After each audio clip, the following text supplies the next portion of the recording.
చూడండి దేవుని బిడ్డలారా, మరి మన వాక్యంలోనికి వెళ్దాం. ఎందుకంటే ఆదికాండం 11వ అధ్యాయము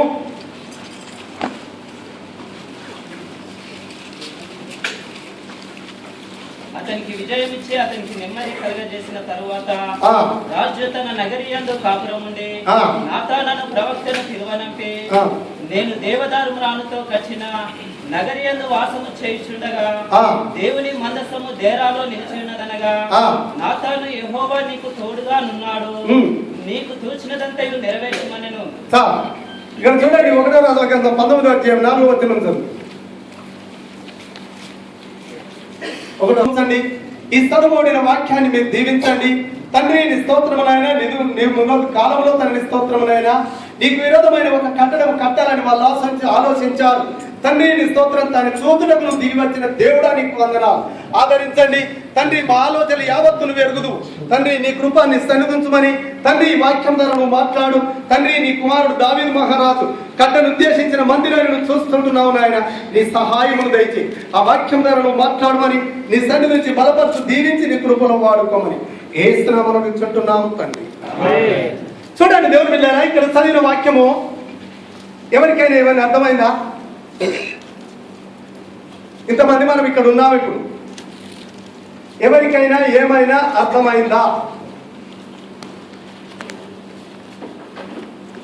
ఇప్పుడు చదివిన సబ్జెక్ట్ ఎవరికి ఏమి అర్థము కాదు.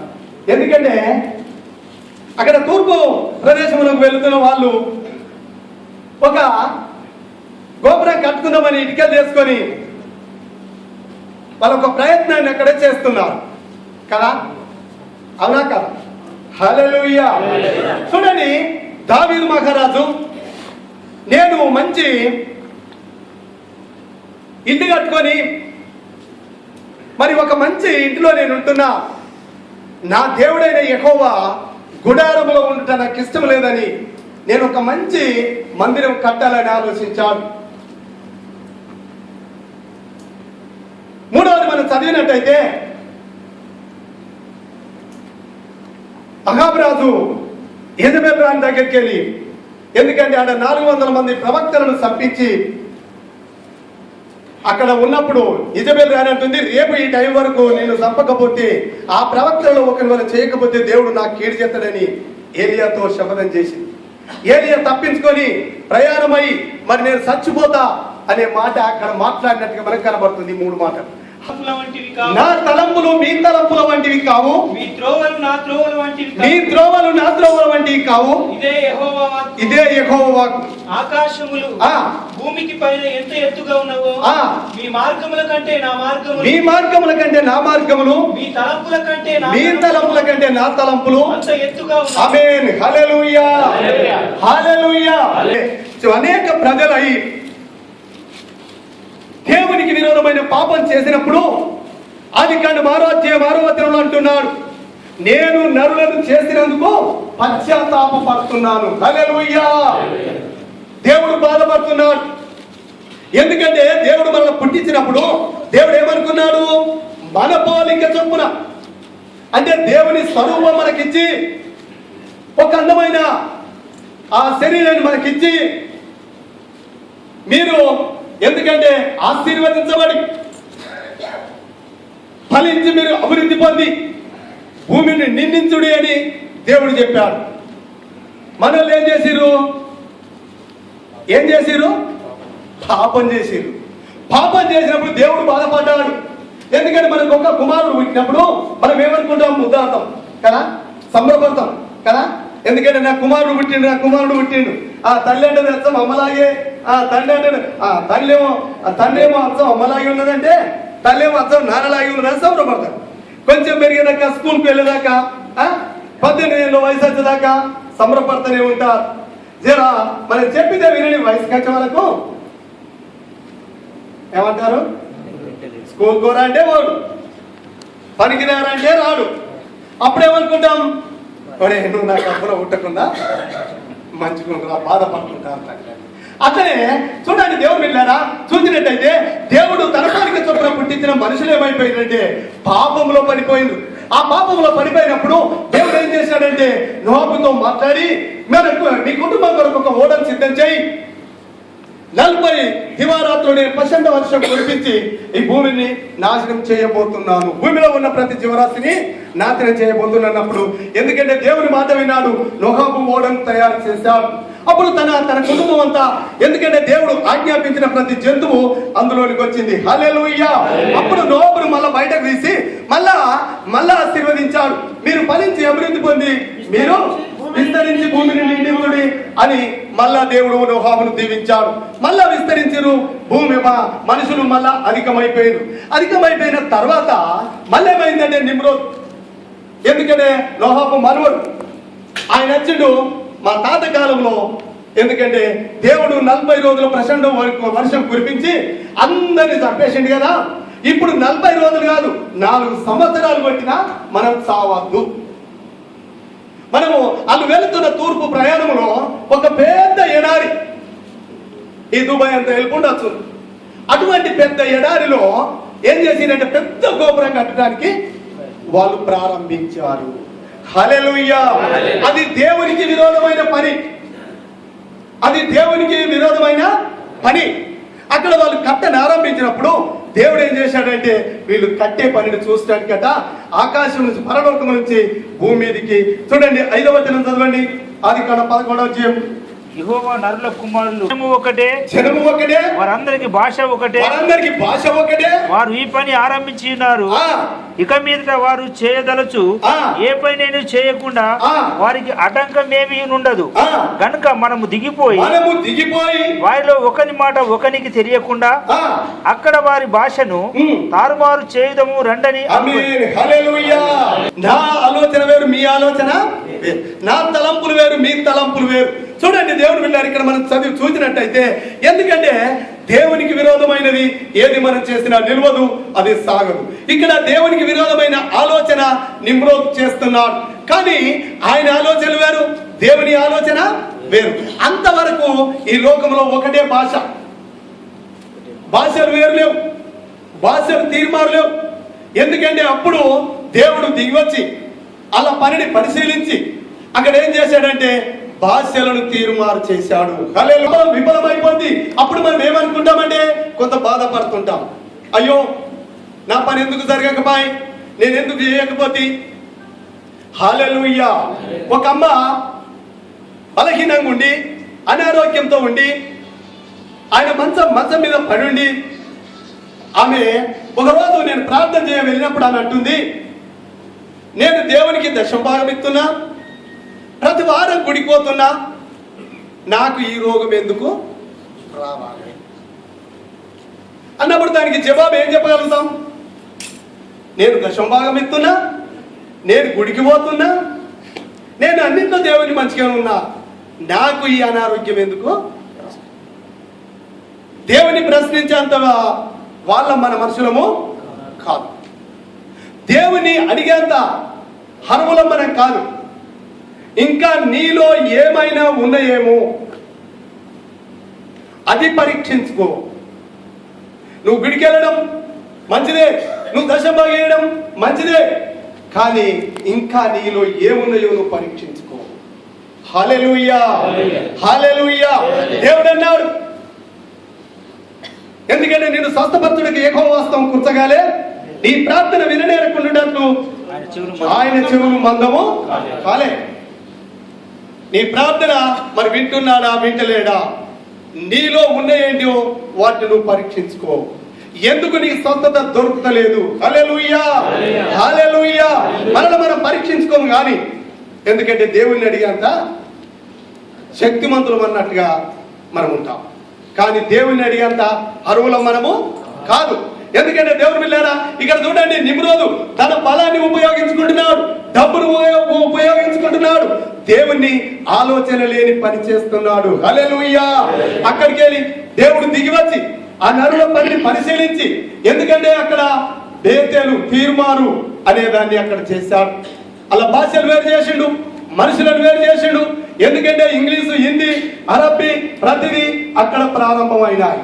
ఇంగ్లీష్ వచ్చిన వాళ్ళు ఇంగ్లీష్కి వెళ్ళిపోయారు, అరబ్ వచ్చిన వాళ్ళు అరబ్బీకి వెళ్ళి, హిందీ వచ్చిన వాళ్ళు హిందీ, ఎక్కడ డివైడ్ అయి పోయిండ్రు, అది అక్కడనే ఆగిపోయింది. హల్లెలూయా. చూడండి, ఎందుకంటే దేవుడు బిడ్డారా ఆయన ఆలోచన వేరు, దేవుని ఆలోచన వేరు, మన ఆలోచన వేరు, దేవుని ఆలోచన వేరు. ఎంతో మంది ఇక్కడ నష్టపడి కష్టపడి ఉన్న వాళ్ళు ఉండొచ్చు. నేను కూడా, ఎందుకంటే నా సాక్ష్యాన్ని పోయే వారంలోనే పంచుకున్నాను. ఎందుకంటే నేను 38 సంవత్సరాల క్రితం పాస్పోర్ట్ తీసి, ఎందుకంటే నేను దుబాయ్ దేశం ఈ సేవ గురించి కాదు కానీ నేను డబ్బు సంపాదించుకోపోయేందుకు, ఎందుకంటే నేను ఇక్కడ పనిచేసి డబ్బు సంపాదించుకోవాలనే ఆశతో నేను అప్పుడు అనుకున్నాను. కానీ నా ఆలోచన అది కాలేదు. హల్లెలూయా.